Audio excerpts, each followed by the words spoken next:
Hello hi नमस्कार मु पिंकी मोर channel रे आपण मानक अनेक अनेक स्वागत जनावछि। आज एठी मु आउ गोटे नुआ रेसिपी नहीं आसी। रेसिपी स्टार्ट करिया पूर्व मोर चैनल रे जो माने नुआ अछंदे प्लीज सब्सक्राइब करे नेबे, लाइक शेयर कमेंट करिया को आदम भूलिबेनी। आज एठी मु ओल कोबी तरकारी बनेबी। एठी ओल कोबी को तार ऊपर चोपाटा को आमे भल से चांची नेबा। तापर एठी मु गोटे आलू नेची आ गोटे प्याज नेची, एही सब को देकी आमे तरकारी बनेबा। ओलकोबी आउ आलू आम एठी छोट छोट साइज रो काटी नबा। एठी मु एकदम छोट छोट साइज रो काटी नेची। ओलकोबी को आमे आउ आलू को भल से टिके तेल देकी फ्राई करि नेबा।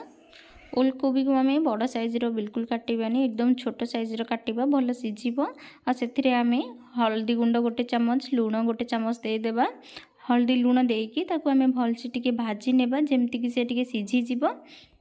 भाजी देले तार जो पाणीचिया अंशटी थी से भी मरज, बहुत ही टेस्ट लगे तरकारी बन खाइले। ये आम यहाँ गोटे प्लेट घोड़े नवा, जमती कि हल्का टिके सिझीज। प्लेट को मुझे 10 मिनिट घोड़े नेबी, जमती आलू आउ ओलकोबी सिझीज। ये देखिपे ओलकोबी आलू केते भल कलर भी आसी जाइए, आउ भल से भी सिझी भी जाइए।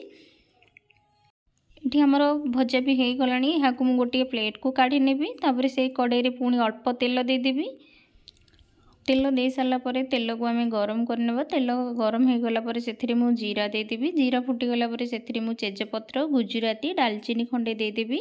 से सब भल से फुटीगला पर से मु पियाज को देदेवी।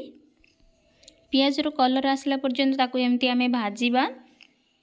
एथिरे मु अल्प टिके लूण देदेवी। पियाज भी जल्दी भाजी हो भल सिझी भी, कलर भी भल आसी। यापर ये मु अदा रसुण पेस्ट को भी देदेवी।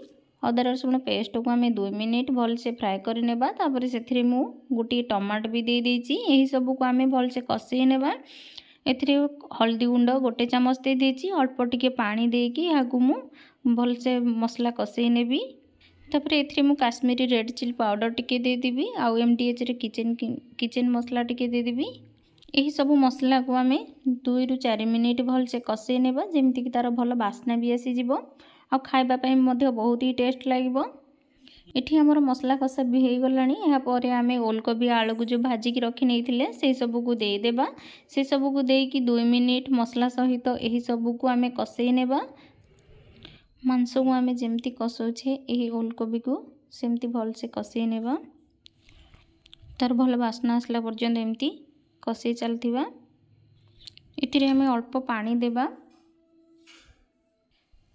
आम प्रथम जो तेल रे ही सब को भाजी नहीं से पूरा 80% सिझी जाइथिला। याकू आ बेसी टाइम लागिबोनी सिझिया पई, केवल मसलार भल बास्ना आसला पर्यंत आम यही सब को भल से कषे नेबा।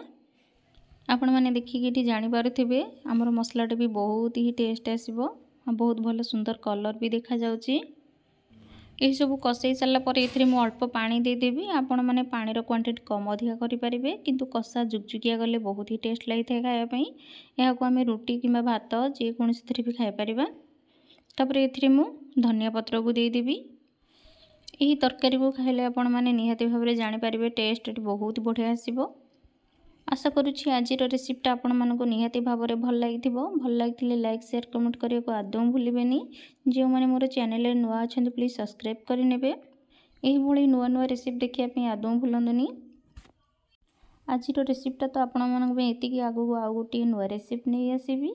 आज एतिकी रहिली। जय जगन्नाथ।